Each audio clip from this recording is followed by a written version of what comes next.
connected in the way that you could be to this replenishing, revitalizing, always being offered to you source energy. Find a way to be a vibrational match to what you're asking for. Talk about it in ways that help you believe it. It's such a perfect system.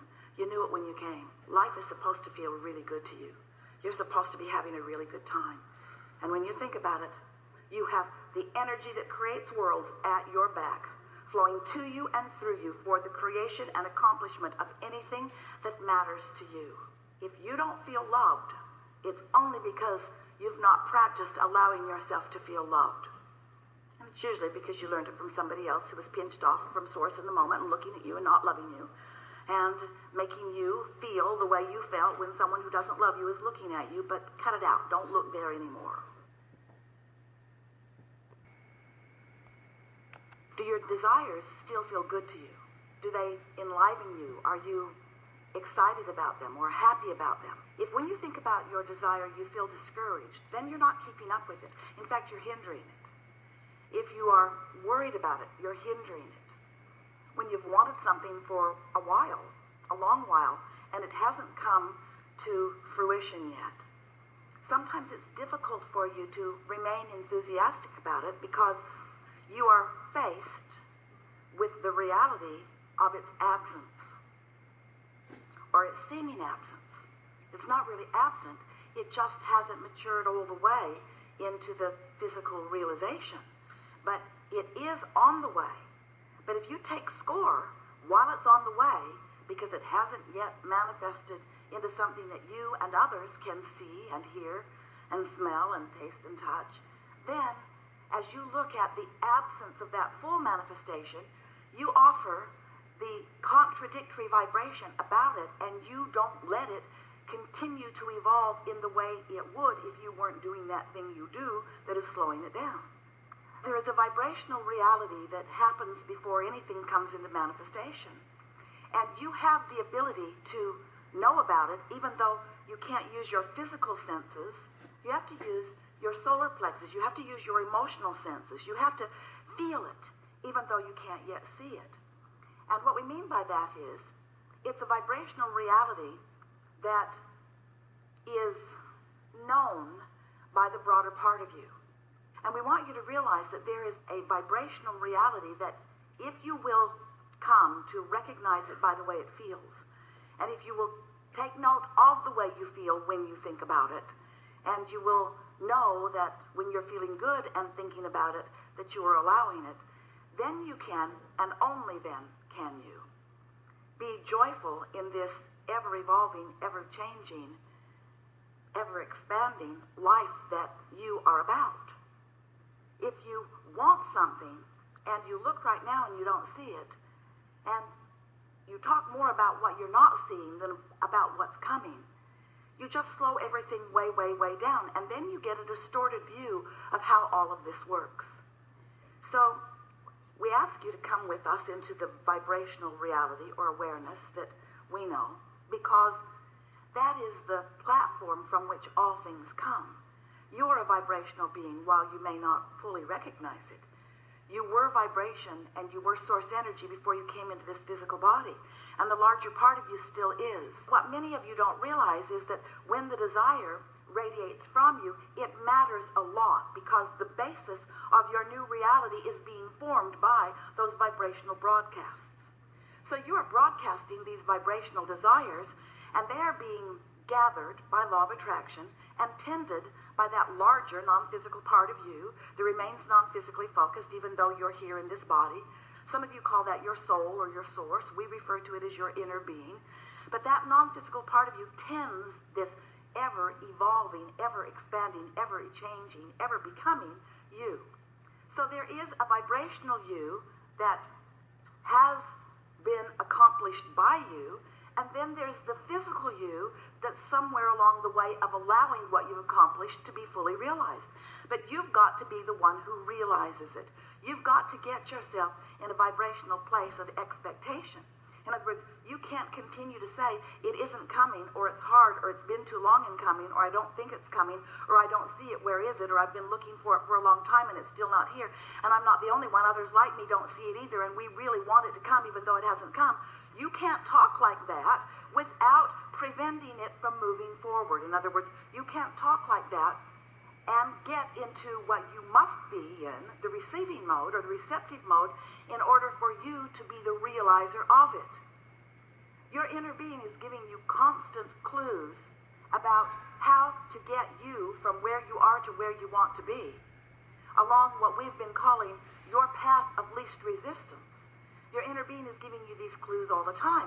And we want you to know that the path of least resistance means the easiest way for you to get to what you want, given the beliefs that you have about it. That's what path of least resistance means. That's all that path of least resistance means. The path by which you will get to what you want, moving over and under and around and through the resistance that is on your trail that you have put there, that you continue to put there every day. Because resistance that you put there last year and the year before and the year before that is not hindering you unless you're renewing it with today's comment. That stuff will just dissolve. It will just cease to be relevant to your experience unless you keep it activated by your scrutiny of what's come about. How it really works is, this is a vibrational universe. And if you will accept your place as a vibrational being, and you will acknowledge that your emotions let you know something really important. They let you know the relationship between the opinion that your source has about you and your desire right now, and the opinion that you have about you and your desire right now.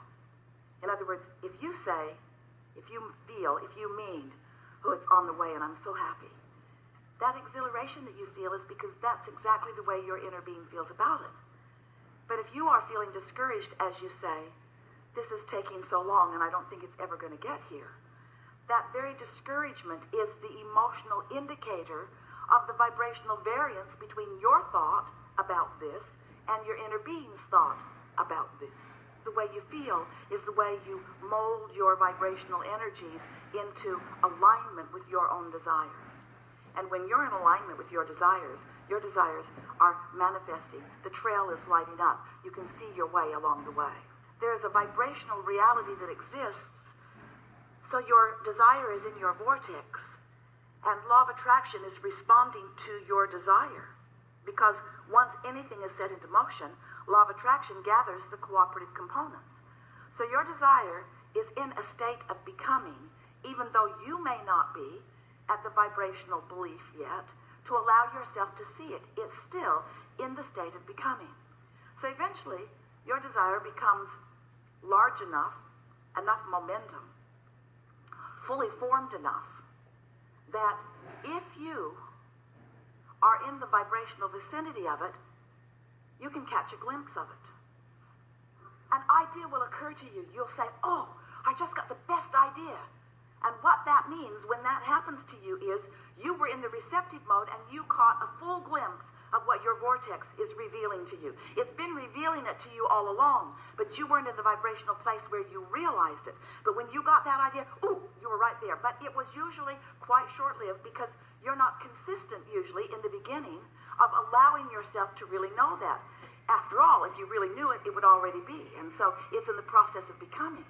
But once you catch that glimpse of that, that means that this vibration that you have given birth to, the source and law of attraction have tended to, that has grown and gained enough momentum that it will be a reality.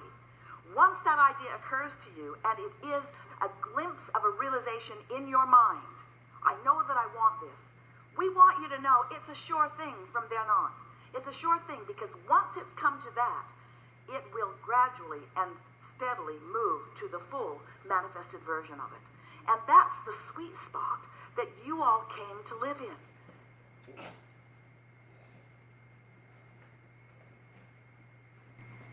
in. Wow, wow, wow. Thank you so much, Abraham Hicks, for sharing that insight. It is so amazing. Being intentional with what it is that we want and allowing our belief not to block the manifestation. That is so important. And that's why the solar plexus is extremely important in the process of manifestation, because it has to do with confidence.